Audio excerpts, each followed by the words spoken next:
Do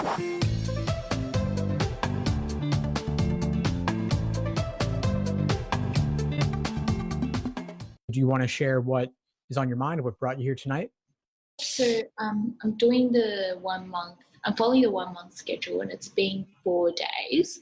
I've been sticking to the schedule pretty much like to the T. So first week is basically all logic games, and I feel like I was okay with logic games, but this kind of taught me a lot of the technical stuff. Like I didn't know how to categorize questions. I kind of just went by intuition because I did a lot of the questions. So that was really good. But I also found like one of the major problems was that I didn't know when, after sorting out all the rules, I didn't know, I guess, when to stop deducting inferences and when to, well, I didn't, sometimes like if the question seems a bit ambiguous, I would just jot down the rules, do the contrapositive and all that sort of stuff, but I wouldn't then make the link to do the diagrams. Maybe it's because I haven't like read the rules very thoroughly, but I feel like sometimes, yeah, that's a really hard bit for me. Yeah, it's a big dilemma knowing when you've made all the inferences you can versus when to go on to the questions. And this is really just a matter of experience and exposure to get a certain internal sense of it. That being said, there are some common formats games have that will naturally lead to certain kinds of inferences. And my favorite example of that is in situations where you see lots of conditional statements and the same variables featured in multiple rules. When you have a grouping in-out game with lots of conditional statements, it is often the case that you can link those together to form a long conditional chain. And that would be your upfront work, giving you the inferences that you need to draw, to basically solve the game more efficiently going forward as you get into the questions. For other games that are more ordering based or matching based, if you have blocks of variables, those blocks can be particularly impactful. And by a block, I mean two variables that must always be together or must always be adjacent to one another or consecutive. There are relatively fewer places that a block can go. So for example, if there were a game with 5 slots and you had two variables that had to be adjacent in a particular order, those variables could be on slots 1 and 2, 2 and 3, 3 and 4, and 4 and 5. So that's only 4 different possibilities. And if we also learned that the block was, let's say, variables A and B that must go consecutively in that order, but we also learned that A could never be in slot 1, that would mean that out of those 4 possibilities, we were now reduced to only 3 possibilities, slots 2 and 3, 3 and 4, and 4 and 5. Now, 3 possibilities, that's pretty manageable. You could then draw out those 3 different main diagrams to guide you over the course of the game. So that's the way I think about things, is what variables are especially limiting or limited depending upon how you frame it. And that could dictate what your main diagrams end up looking like.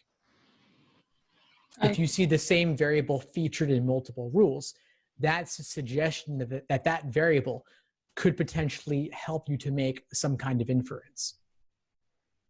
Yeah.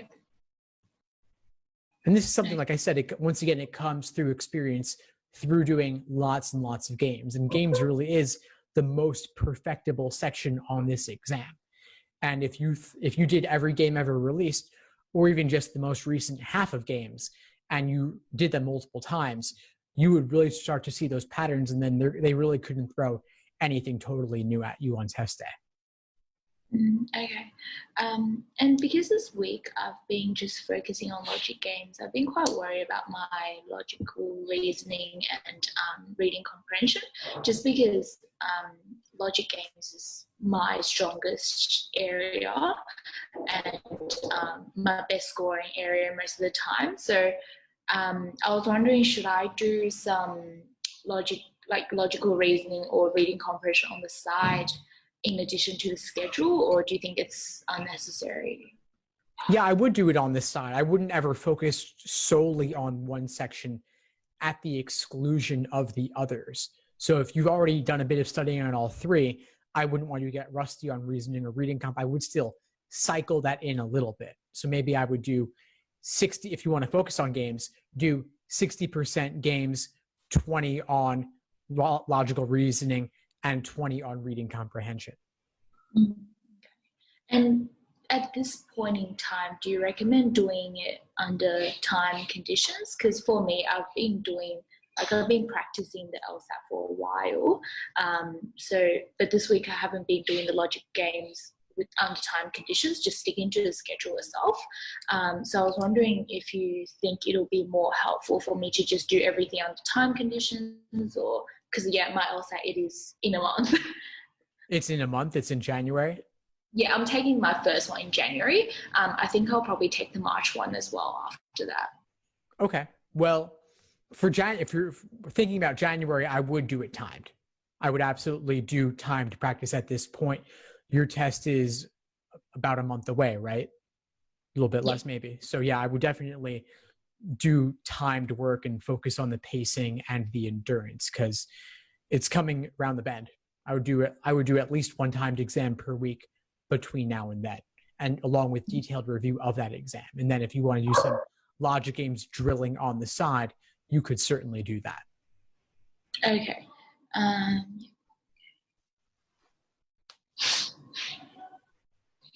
I was thinking maybe I should skip to do the LR and RC first before the logic games, because I always lose about like 7 or 8 marks on the RC, and on the average around 4 to 5 on the logical reasoning. So not quite sure if I'm not quite sure what to do right now because it's been a month. Yeah, I mean, you've got to work on everything. I think one thing that helps to solve that issue is simply doing a timed exam a week along with detailed review of that exam, because then you're getting plenty of practice on all sections and having the opportunity to review all of them as well. And if you notice certain weak areas or areas you want to focus on, like let's say you had trouble with flaw questions in logical reasoning or resolve the paradox questions, you could drill those by type, meaning you do a couple dozen of those in a row to help you better spot those patterns. And then maybe you're doing the odd logic game section here or there on the side, fitting it in where you can, when you don't have the time to do a full-length 5-section timed exam. Yeah. And I've just got a question about the writing. It's not scored, but do we need to like practice at all? Because I haven't done anything at all on it. Yeah, I wouldn't worry too much about the writing for now, just because, like you said, it is not scored, but it is worth maybe looking at 1 or 2 of them just to get a sense of what it's like. And you could write a draft of one just to see how it goes for you. But I wouldn't imagine you'll have too much trouble with it. And you really can't go wrong with it. The idea is there's a choice between 2 different options. Both options are equally weighted. So you pick one side, argue in favor of that, while still acknowledging the weaknesses of your side and the benefits of the other, but you do still firmly come down on your side. So you're making a strong but reasonable argument in favor of your side. So you're acknowledging the shades of gray and the fact that, of course, they are equally weighted, but you're saying that the principles that support choosing your side are more important than those that would support the other side. Okay. Cool. Because with my, I think I need more help on my RC. Still, for me, the first thing is the speed. Maybe I think I'm not jotting down the right notes, so I'm jotting down too much detail because I get stressed if I don't jot down enough. I feel like I don't know anything. And I guess I don't trust myself to mentally know where everything is. But also reading, or I guess working through the questions, I keep going back to the passage to find the relevant section, which I mean, I think is what you're supposed to do, but I feel like I take way too long rereading the same things, or like, especially with complicated passages or like scientific ones, especially if the topic isn't something I know of, then yeah, I tend to do really badly on those. Yeah, certainly for the details, you typically will have to go back, and that's totally fine. You really just want to walk away from your initial read of the passage with the main idea, the author's opinion, the major viewpoints presented. But the details, you can simply go back and find those when you need them in the moment. And it's also natural for unfamiliar topics to be a bit more difficult. That's natural. And they do that on purpose. They purposely choose topics that, as few test takers as possible, will have prior familiarity with. And there's nothing to do but make the best of it. And remember that they're not really testing you for content. They're testing you for the structure of the passages, how the author goes about making their argument, and the various viewpoints presented within it. Okay. And yeah, so because now the LSAT's moved to digital, we can't just jot down, I guess, points next to it. Because I didn't go to the LSAT digital session, but do we like get our own like scrap paper where we write notes, or how does it work? Yeah, they give you a booklet of 12 to 14 pages, and that booklet is where you can write all your scratch paper. You can use that for all your notes, for all sections of the exam, games, reasoning, and reading comprehension.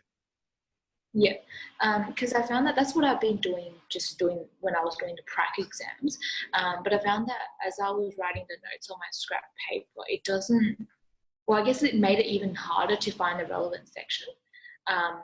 Because again, like I'm not writing that much, so I don't know which corresponds to which, or which notes corresponds to whichever section in the text. Yeah, that's why I feel like I need to write down a lot of details so I can keep track of everything. But yeah, at the same time, it's taking a long time. Yeah, that's certainly not ideal. You might consider simply writing down author's opinion and the major viewpoints, just a couple of words about each one. And you could even, if you want to, there are highlighting and underlining tools on the digital LSAT. So you might consider using those to note other things. You could, for example, highlight one color for where the evidence appears and highlight another color for where the author's opinion appears. That's one approach you could take if you wanted to really make notes on the passage. I'm not saying I would recommend it, but different things work for different people. So it might benefit you to do a little bit of experimentation to see what you like best. For me personally, I would just note on my scratch paper the main idea, the author's opinion, and then go back for any details that I need. And that requires a bit of skimming, of course, but with practice, you can get pretty fast at that skimming. Okay, and then do you just make like a mental note of where all the details are? Yeah, so I would think to myself, the author's opinion was presented and summarized at the very end of paragraph 1, and then the second half of paragraph number 2 is where there are a lot of details and lists of things. So I'll go there for any detail-oriented questions. Okay. And with the true passages, like passage A and passage B, I find that a lot of times, especially when they're legal passages, they tend to, they focus on the same topic, but it's not necessarily the same scope. And a lot of the times, I find the harder ones are the ones that actually have things that they agree upon, but then they differ on other little details. And it's really hard because I'm trying to basically process 2 passages at once. They certainly are harder. And there's no easy answer to that other than practice and to recognize that they may not be directly at odds overall on everything, but they may instead be at odds on one particular nuanced point. And they may not even be immediately apparent upon your initial read. But of course, when there's a question about that, you've got to go back and do a little bit of hunting. And that might involve some process of elimination as well. So do you recommend leaving those to last? Honestly, I like doing them last just because they are a little bit different in nature. So I would either say do them last if they don't come as naturally to you. Otherwise, I would just do things in the order given. Yeah, because I feel like when at the start of the RC, I always take time to organize or order the passages, like in the from easiest to hardest.